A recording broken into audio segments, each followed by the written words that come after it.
Hello all! ఈరోజు మా mummy birthday. So, మా ఇంట్లో మా మమ్మీ బర్త్‌డే స్పెషల్స్ ఏంటో చూసేద్దాం రండి. బర్త్‌డే అంటే స్వీట్స్ కంపల్సరీ ఉండాలి కదా! సో, అందుకే ఈరోజు డాడీ అన్నమయ్య లడ్డు తీసుకొచ్చారు. టేస్ట్ అయితే సూపర్బ్! మీలో ఎంతమంది అన్నమయ్య లడ్డుకి ఫ్యాన్స్ ఉన్నారో డెఫినెట్‌గా నాకు కామెంట్ చేయండి. అండ్ ఈరోజు బ్రేక్‌ఫాస్ట్ కొంచెం స్పెషల్‌గా అలసంద వడలు విత్ కోకోనట్ చట్నీ ట్రై చేసాము. టేస్ట్ అయితే అదిరిపోయింది. మమ్మీకి ఈరోజు కొంచెం బ్రేక్ ఇవ్వాలి కదా! అందుకే లంచ్ రెస్టారెంట్ నుంచి ఆర్డర్ చేసాము.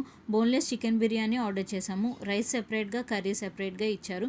విత్ ఉల్లి చట్నీ అండ్ చేరువా. ఇది కూడా చాలా బాగుంది. ఇది అన్లిమిటెడ్ మల్టీ క్యూజిన్ రెస్టారెంట్ నుంచి ఆర్డర్ చేసాము. కాకినాడ బాన్గుడి దగ్గర ఉంటుంది. టేస్ట్ అయితే అదిరిపోయింది. అండ్ ఈరోజు స్నాక్స్లోకి మమ్మీ స్పెషల్గా బజ్జీ మిక్స్చర్ చేశారు. రెసిపీ అయితే సూపర్! కావాలంటే కామెంట్ చేసేయండి.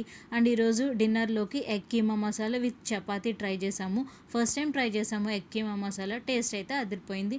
అండ్ మమ్మీ స్పెషల్ బెల్లం సేమియా. ఇదైతే చాలా బాగుంటుంది. మమ్మీ చాలా బాగా చేస్తారు. రెసిపీ కావాలంటే కామెంట్ చేయండి. సో అంతే ఈరోజు. ఈ వీడియో ఎలా అనిపించిందో కామెంట్ చేయండి. నచ్చితే లైక్ చేసి మన ఛానల్ని సబ్స్క్రైబ్ చేసుకోండి. బాయ్.